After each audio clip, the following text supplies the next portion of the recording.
December 1999 was cold and quiet, the kind of winter silence that feels heavier than usual.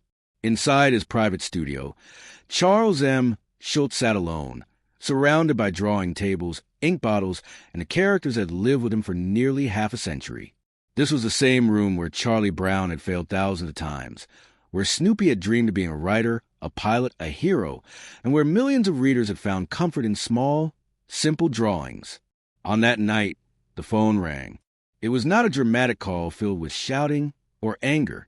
It was calm, professional, and final.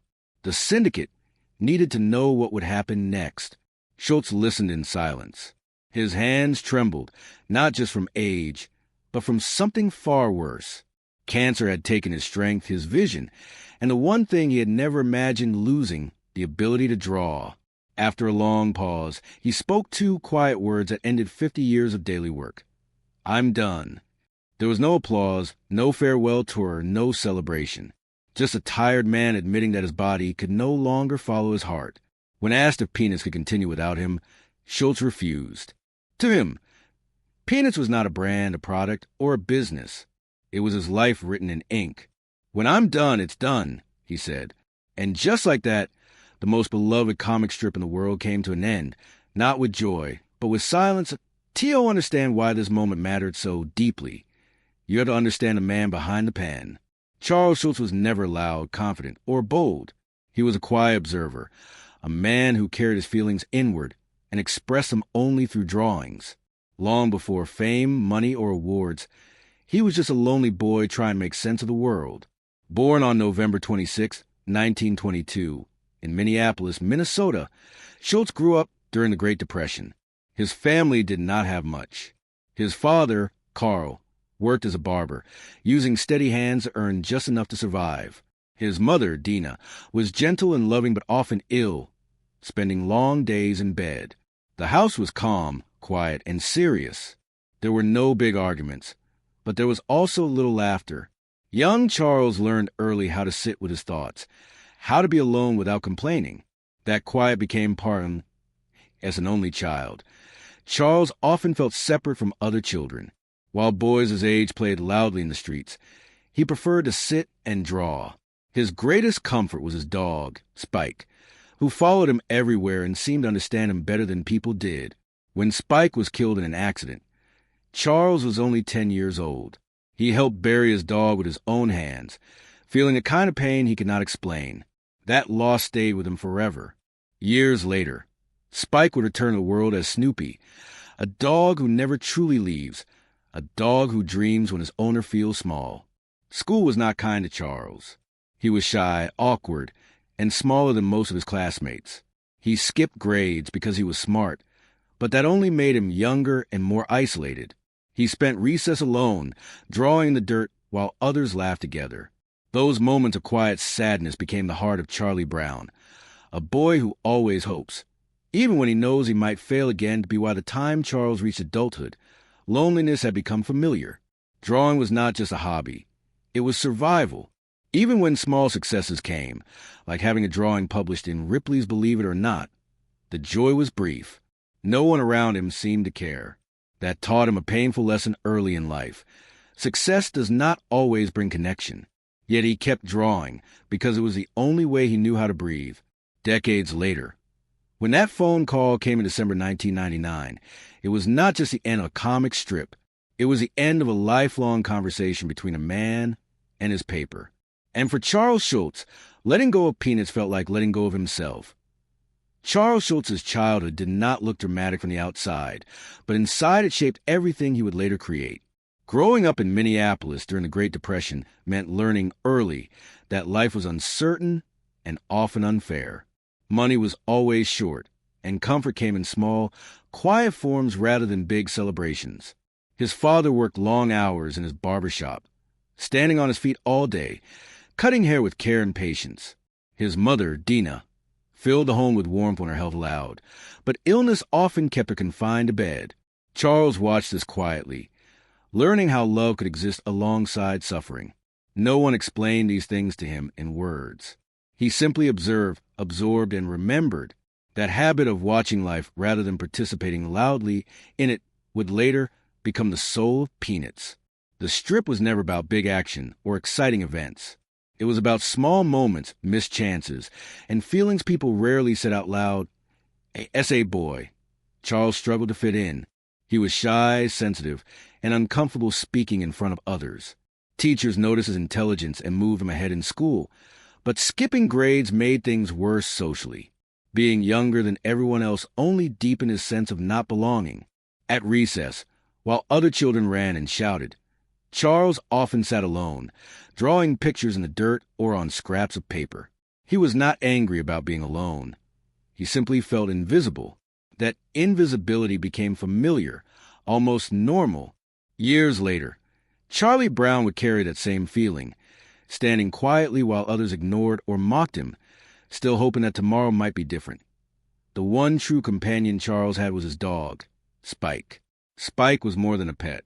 He was a constant presence, following Charles to the neighborhood, offering silent comfort. To a lonely child, that loyalty meant everything. When Spike was hit by a car and killed, the loss crushed Charles.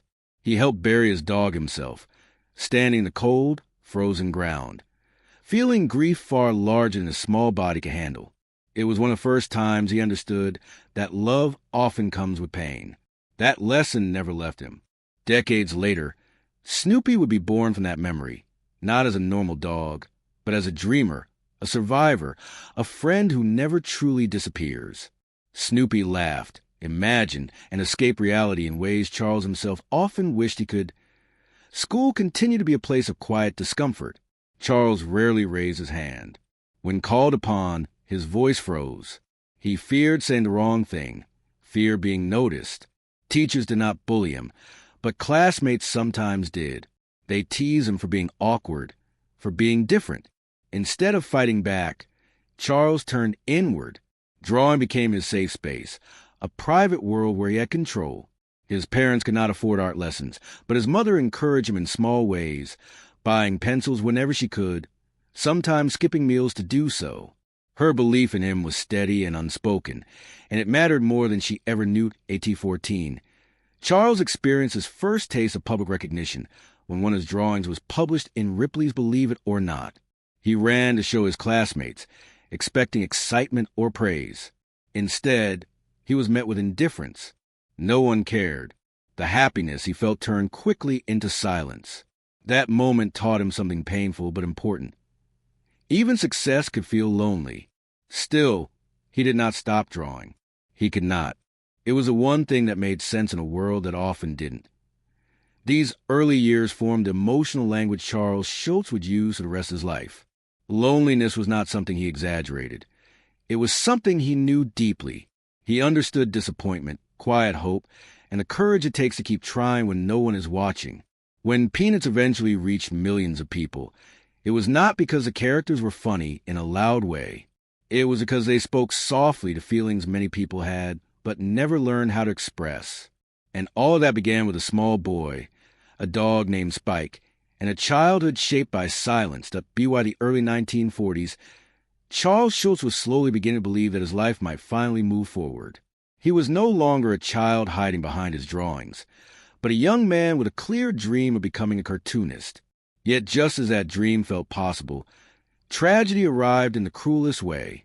His mother, Dina, the one person who had quietly supported him through every doubt and disappointment, was dying of cervical cancer. Charles was only 20 years old. He was old enough to understand what death meant, but far too young to accept losing the person who believed in him most.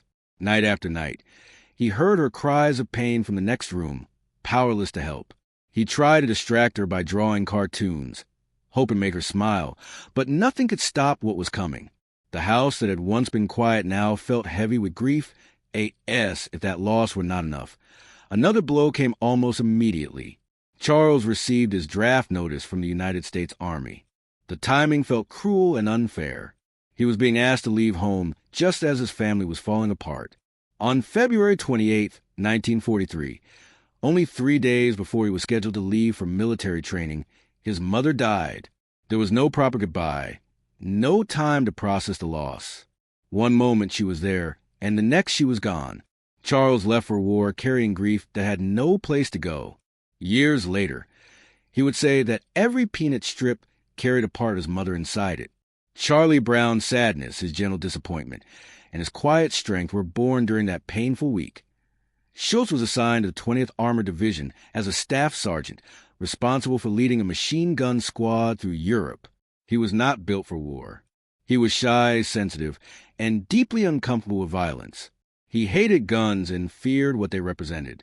Yet, like many young men of his generation, he followed orders because there was no other choice. He marched through France and Germany, moving across cold fields, sleeping in unsafe places, and witnessing death up close. War stripped away any remaining innocence he had. Once, during combat, he aimed his weapon at a German soldier but forgot to load it. The man surrendered anyway. That moment stayed with Schulz forever. It was the only time he ever fired a gun, and it reflected his inner conflict. He was a soldier who never wanted to be. One of the most haunting moments of his life came near the end of the war.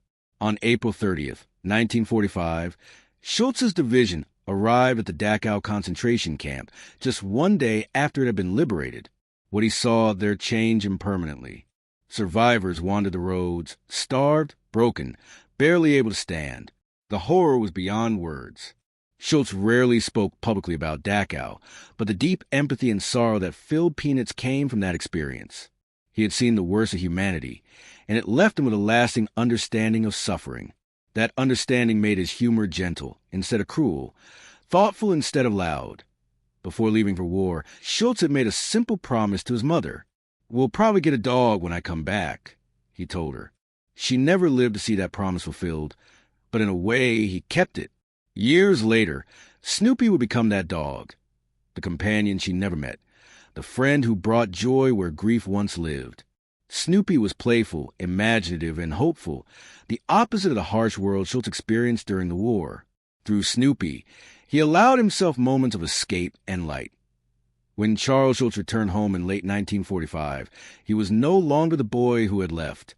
He had seen too much, lost too much, and felt too deeply to ever be the same again. The world looked familiar, yet distant. People expected him to simply move on, but inside, he carried memories that could not be shared easily. Drawing became his refuge once more. It was the only place where his grief, fear, and hope could exist together. The war had taken his youth, but also gave him something he would later give to millions of readers, a deep understanding of human pain, and the quiet courage required to face it. That understanding would soon find its way into a small comic strip that would change his life forever. When Charles Schulz returned from the war, the world expected him to settle into a normal life. But nothing felt normal anymore. His mother was gone, his childhood was gone, and the war had left him emotionally exhausted. Still, one thing remained steady inside him, his need to draw. Drawing was no longer just a dream. It was the only way he knew how to make sense of what he had lived through. In 1945, he took a modest job grading correspondence courses at the art instruction schools in Minneapolis. The work paid very little, but it kept him close to pencils, paper, and other artists who shared his quiet passion. In his spare time, he began sketching small children who spoke with surprising honesty. These children were not cheerful or confident. They worried, doubted, and spoke like adults trapped in young bodies. Schulz called this early strip Lil Folks, and in 1947, it began appearing in the St. Paul Pioneer Press. Lil Folks was different from other comic strips of the time. There were no talking animals, no superheroes, and no loud jokes. The drawings were simple, made of clean lines and open space, but the emotions were deep. Readers connected with the honesty of characters, but editors were less impressed. Despite growing popularity among some readers, the newspaper refused to give Schulz a raise or move his strip to a more visible spot on the comics page. After 3 years, the paper dropped Lil Folks entirely. The rejection hit Schulz hard. Once again, he felt invisible. He had poured his feelings onto the page, and the world had quietly turned away. Instead of giving up, Schulz gathered his drawings and sent them to United Feature Syndicate in New York. This was a turning point. The syndicate saw potential in his work, but they didn't like the name Lil Folks. They felt it sounded too similar to another popular strip, Lil Abner. Without asking Schulz for his opinion, they chose a new name, Peanuts. Schulz hated it immediately. He believed the name made the strip sound small and unimportant. "It's a terrible name," he said later. But as a young artist with no power, he had no choice but to accept it. This moment revealed something that would follow him throughout his career. His work often mattered more to others than his feelings about it. On October 2nd, 1950, Peanuts debuted in 7 newspapers. Schulz earned just $90 for the first month. The strip appeared quietly, almost unnoticed, tucked in the corner of the comic's page. But inside those 4 small panels lived everything Schulz had experienced: loneliness, hope, failure, and the courage to keep trying. The very first strip introduced Charlie Brown, a boy described as "good old Charlie Brown," followed immediately by the line, "I hate him." It was funny, but it was also painfully honest. That single joke captured Schulz's entire worldview. Life could be kind one moment and cruel the next, and people often smile before they disappoint you.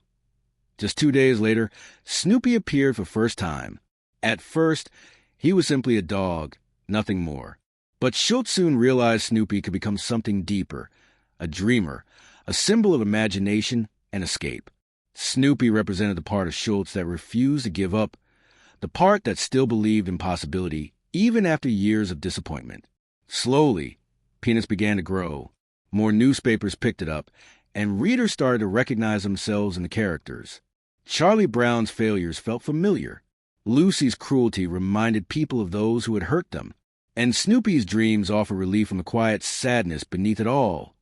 Though success was still far away, Schulz sensed something different about Peanuts. For the first time, his work felt true to who he was. He wasn't trying to impress anyone or follow trends. He was simply telling the truth as he saw it, one small panel at a time.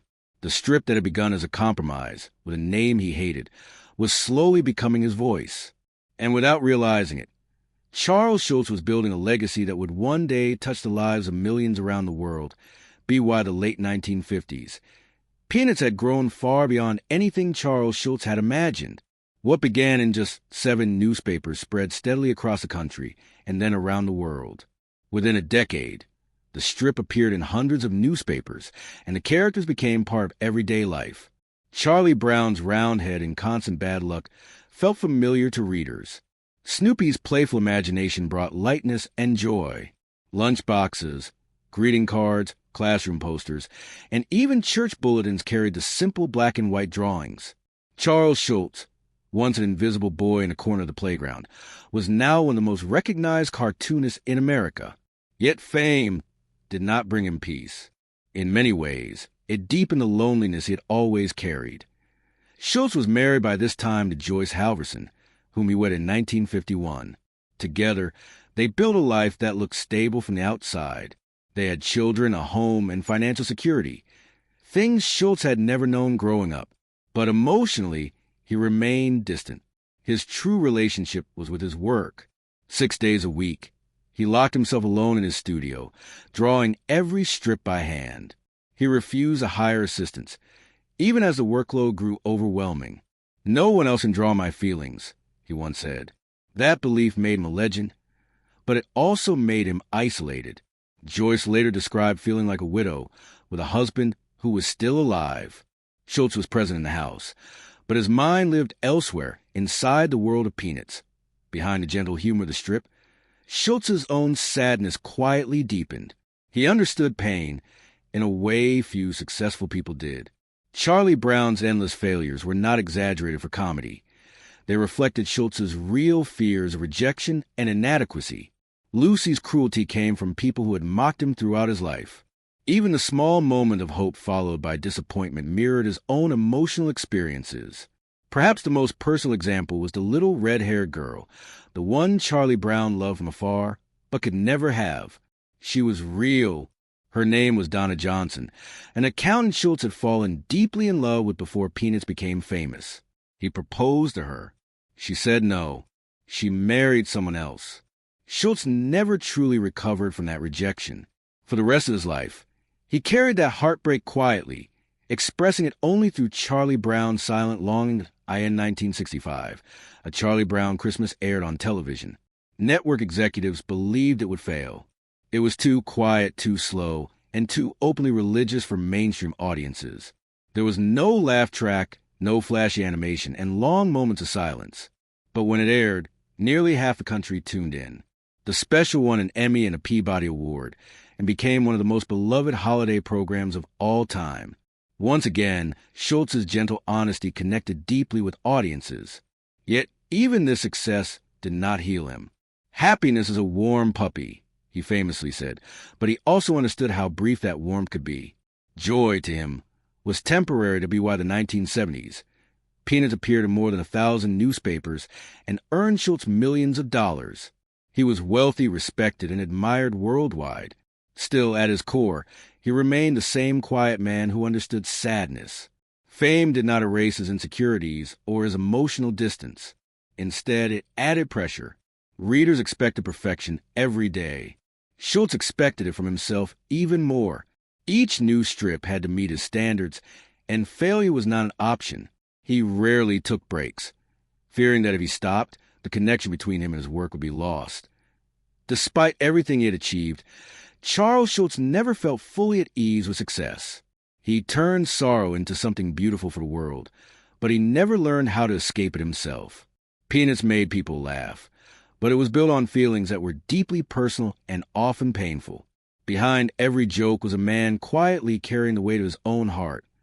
By the mid-1970s, Charles Schulz had reached the highest level of success a cartoonist could achieve.